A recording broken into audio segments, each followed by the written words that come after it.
दोस्तों, आज हम सीखेंगे डायरेक्ट इनडायरेक्ट यानी कि किसी भी डायरेक्ट स्पीच को हम इनडायरेक्ट स्पीच में कैसे कन्वर्ट करते हैं। इससे पहले भी मैं इसके ऊपर फर्स्ट पार्ट बना चुका हूं, इससे पहले एक वीडियो बना चुका हूं। अगर आप लोगों ने वो वीडियो नहीं देखी है हमारी, तो जा करके उस वीडियो को जरूर देख लें, क्योंकि जब तक आप वो वीडियो नहीं देखेंगे तब तक आप इस वीडियो को नहीं समझ सकते।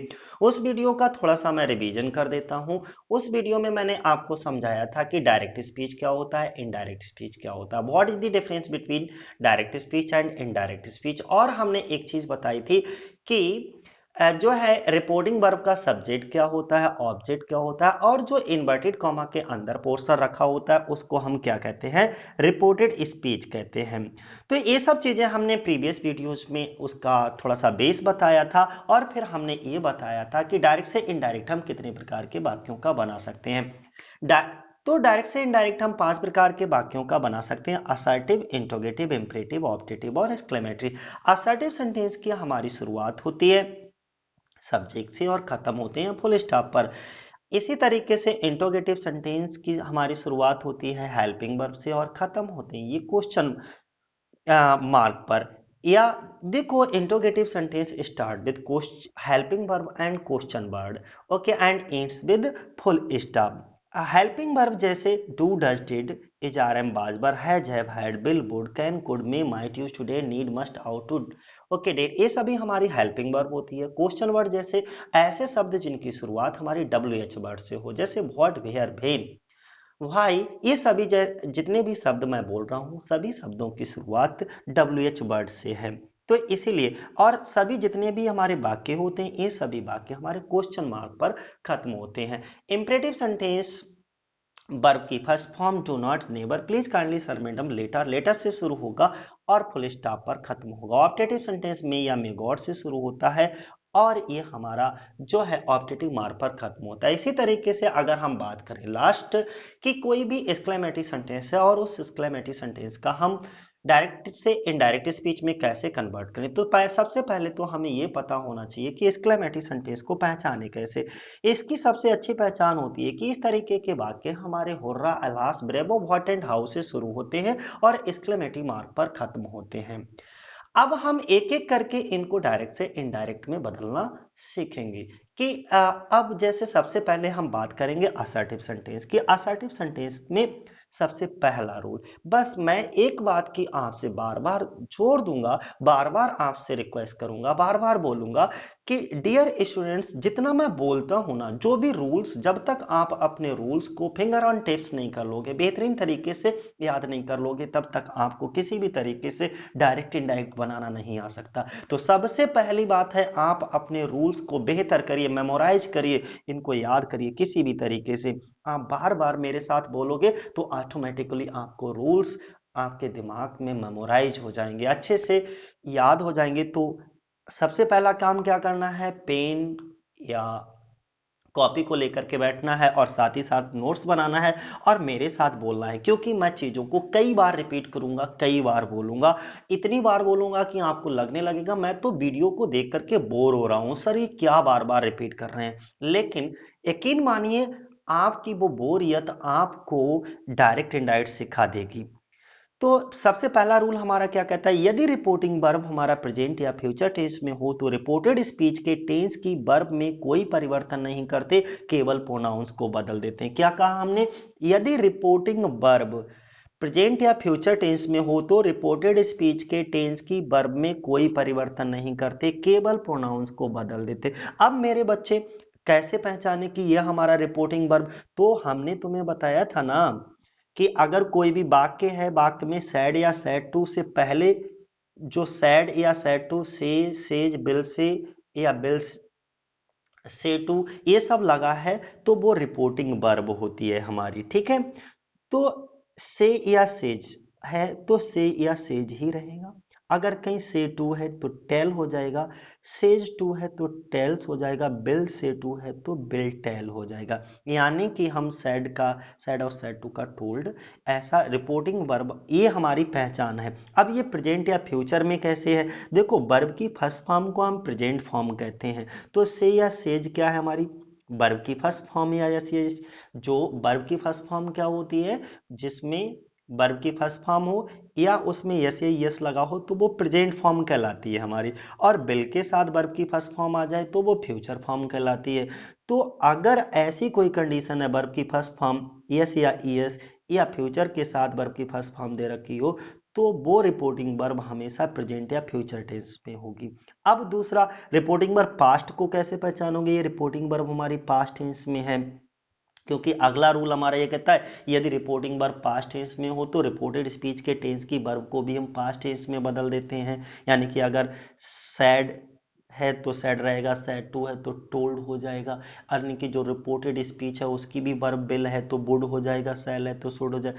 ये कब होगा, तो ये से की सेकेंड फॉर्म होती है सैड, अगर सैड लगाए तो रिपोर्टिंग वर्ब पास्ट में है, से लगाए तो रिपोर्टिंग वर्ब प्रेजेंट में है, बस बिल से लगा है तो फ्यूचर में है, बस इतना ध्यान रखना। तो पहला रूल क्या था, एक बार फिर रिपीट कर दो, यदि रिपोर्टिंग वर्ब प्रेजेंट या फ्यूचर टेंस में हो तो रिपोर्टेड स्पीच के टेंस की वर्ब में कोई परिवर्तन नहीं करते, केवल प्रोनाउंस को बदल देते। अब रूल नंबर सेकेंड हमारा क्या कहता है डियर, देखो मैं पूरा एक्सरसाइज कराऊंगा, मैंने कहा नहीं आपको, आपको घबराने की जरूरत नहीं है, एक एक चीज सिखा करके जाऊंगा, डायरेक्ट इनडायरेक्ट कभी नहीं भूला पाओगे।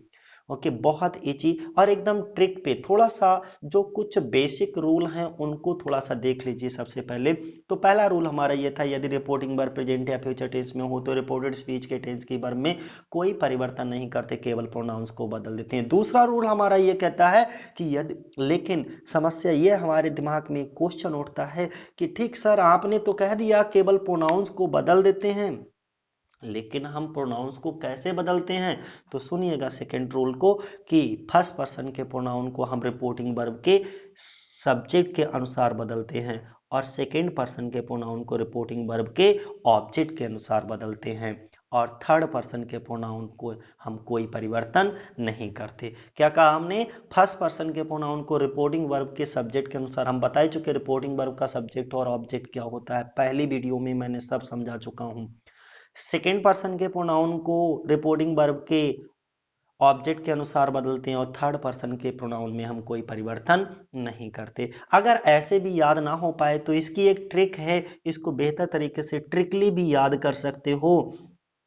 ट्रिक हमारी ये है कि सन बटा 123 करके याद रखना। कैसे याद रखोगे, सन बटा 123, यानी कि फर्स्ट पर्सन के प्रोनाउन को सब्जेक्ट के अनुसार, सेकंड पर्सन के प्रोनाउन को ऑब्जेक्ट के अनुसार, थर्ड पर्सन के प्रोनाउन में नो चेंज।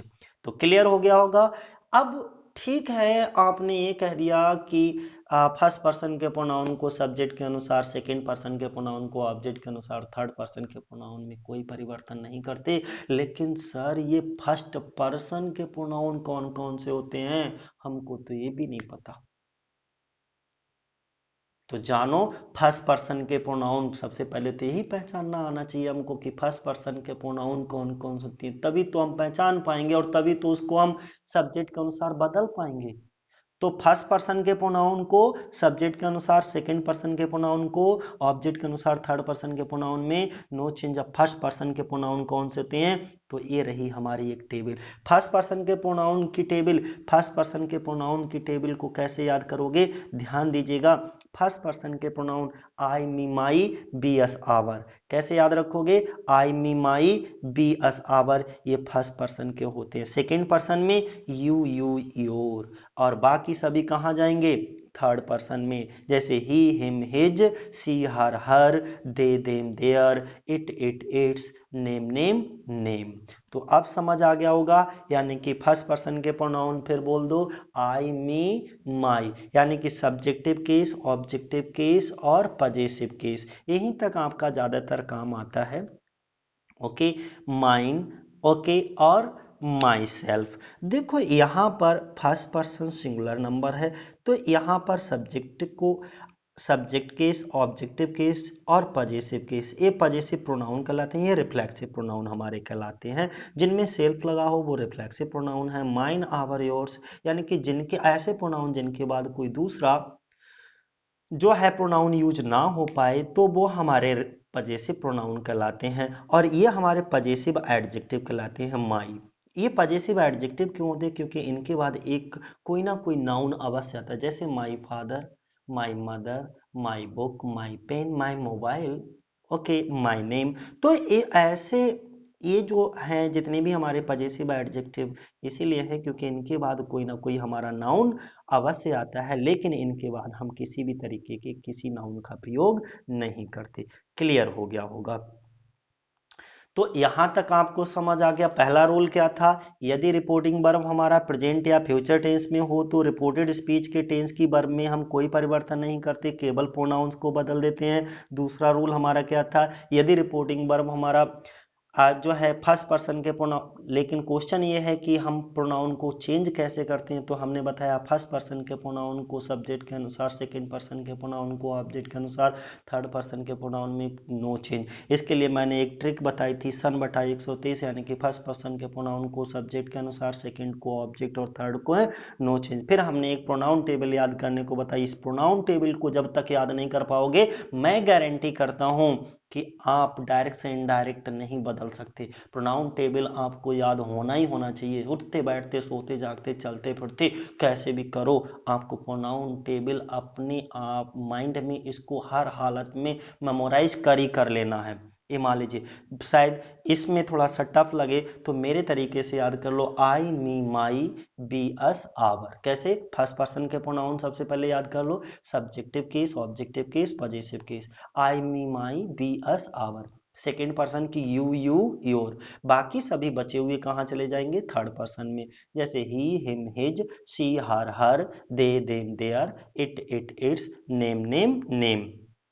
अब इसके बाद यदि रिपोर्टिंग वर्ब पास्ट टेंस में हो, हमने पहले रूल क्या बताया, यदि रिपोर्टिंग वर्ब प्रेजेंट या फ्यूचर, पास्ट का हमने कोई जिक्र नहीं किया। लेकिन अब मैं बता रहा हूं, मान लीजिए अब रिपोर्टिंग वर्ब अगर हमारा पास्ट टेंस में हो तो रिपोर्टेड स्पीच के टेंस की वर्ब भी हमारी पास्ट टेंस में होनी चाहिए, यानी कि हम उसको पास्ट टेंस में परिवर्तित कर देते हैं। ये रूल विशेष ध्यान रखना। अब प्रेजेंट या फ्यूचर में पहचान कैसे पहचानोगे रिपोर्टिंग वर्ब हमारा प्रेजेंट या फ्यूचर में है, या कैसे पहचानोगे कि रिपोर्टिंग वर्ब हमारा पास्ट टेंस में है, तो हमने बताया क्या कि से या वर्ब की फर्स्ट फॉर्म या बिल या सेल के साथ वर्ब की फर्स्ट फॉर्म है तो वो प्रेजेंट या फ्यूचर में होगा। और अगर सैड या सैड टू लगा है या कोई भी वर्ब की सेकेंड फॉर्म लगी है तो रिपोर्टिंग वर्ब पास्ट टेंस में होगा। जब रिपोर्टिंग वर्ब पास्ट में होगा तो रिपोर्टेड स्पीच, यानी कि रिपोर्टेड स्पीच कौन सा होता है, वो पोर्शन जो इन्वर्टेड कॉमा के अंदर होता है, वो पोर्शन जो इन्वर्टेड कॉमा के अंदर होता है वो रिपोर्टेड स्पीच होता है। तो रिपोर्टेड स्पीच की जो वर्ब होगी, यानी कि सब्जेक्ट के बाद वर्ब रखी होगी, वो वर्ब भी किस में होना चाहिए, पास्ट टेंस में। अगर नहीं है तो पास्ट टेंस में करो। इसके लिए शॉर्टकट याद रखना, वर्ब की first form S S do या डज को किस में चेंज कर दोगे, वर्ब की सेकेंड फॉर्म में। फिर बोलो एक बार, वर्ब की first form S S do या डज को किस में चेंज करोगे, वर्ब की सेकेंड फॉर्म में। डू नॉट डज नॉट को डिड नॉट में, इजार एम को बाज वर्ब में, हैज हैव को हैड में, वर्ब की सेकेंड फॉर्म को हैड प्लस वर्ब की थर्ड फॉर्म में, बाज वर्ब को हैड बीन में, बिल का वुड, सेल का शुड, कैन का कुड, मे का माइट। शायद समझ आ गया होगा बहुत अच्छे से। और इसके बाद अगला रूल हमारा आता है कि change of other part of speech, यानी कि यदि रिपोर्टिंग वर्ब पास्ट टेंस में हो और रिपोर्टेड स्पीच में प्रयुक्त नियरेस्ट मीनिंग एक्सप्रेसिंग वर्ड जो होते हैं उनको डिस्टेंस मीनिंग एक्सप्रेसिंग वर्ड में चेंज कर देते हैं। जैसे नाउ का देन, हेयर का देयर, हेयर आफ्टर का देयर आफ्टर, दिस का डेट, इस तरीके से। ओके, तो आपको समझ आ गया होगा बहुत अच्छे से। दीज का दोज, एगो का बिफोर, दस का सो, टुडे का डेट डे, टू नाइट का डेट नाइट। ओके, लास्ट का नाइट का the previous night. Okay, last night the previous, last जहां जहां लगाओ प्रीवियस लगा दो। और स्टरडे हो तो डी, स्टरडे को हम बदलते हैं द डे बिफोर या द प्रीवियस डे में। टुमारो को हम दो चीजों में बदल सकते हैं, द नेक्स्ट डे या the following day. Last week को हम द वीक बिफोर या द प्रीवियस वीक में, और नेक्स्ट वीक को द वीक आफ्टर या द फॉलोइंग वीक को। इसी तरीके से लास्ट मंथ को द मंथ बिफोर या द प्रीवियस मंथ, नेक्स्ट को अ मंथ आफ्टर, हिथर को थिटर और हेंस का देंस। क्लियर हो गया। तो अब आपको एक बार फिर मैं रिवीजन करा देता हूं इस रूल का। रिवीजन क्या है, हमने आपको बता ही रखा कि नाउ का देन, फिर बोलो एक बार मेरे साथ, नाउ का देन, हेयर का देयर, हेयर आफ्टर का देयर आफ्टर, दिस का डेट, दीज का दोज, एगो का बिफोर, ओके, 10 का सो, टुडे का डेट डे, टू नाइट का डेट नाइट, लास्ट नाइट का द प्रीवियस, जहाँ पर भी लास्ट हो द प्रीवियस, ओके, इतना ध्यान रखना।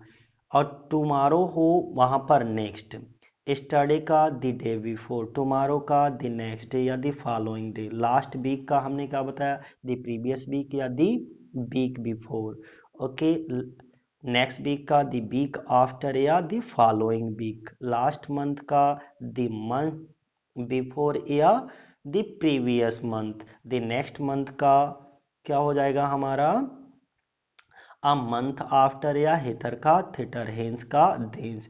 तो अब डियर स्टूडेंट्स मुझे लगता है आपको बेहतरीन तरीके से ये चीज हमें लग रहा है समझ आ गई होगी। ओके, चलो अच्छी बात है अगर आपको ये चीजें अच्छे से समझ आने लगी हैं। बस समझाना ही हमारा उद्देश्य है, वीडियो बहुत बड़ा हो जाएगा, इसीलिए कल हम इसकी नेक्स्ट वीडियो की बात करेंगे। देखो यहाँ पर मैंने क्या कहा, अगर आपको क्लियर ना हो तो प्रोनाउन टेबल फिर रिपीट कर देता हूँ। I me my we us our, second person का यू यू योर, बाकी सभी कहाँ जाएंगे हमारे थर्ड पर्सन में, he him his she her her, they them their, it it its, okay. तो नेम नेम नेम इनको अच्छे से क्लियर कर लेना, और कल की वीडियो हम इससे आगे बात करेंगे। आपको इससे आगे हमारा रहेगा पास्ट टेंस के कुछ एग्जाम्पल, प्रेजेंट फ्यूचर और पास्ट के एग्जाम्पल्स को क्लियर करेंगे, और कुछ इनके एक्सेप्शन रूल के बारे में भी हम जानेंगे कि इनके एक्सेप्शन रूल क्या हैं हमारे। तो ठीक है डियर स्टूडेंट्स, आज के लिए बस इतना ही, आगे हम लोग फिर मिलेंगे उसकी एक्सरसाइज में अच्छे से। ठीक है,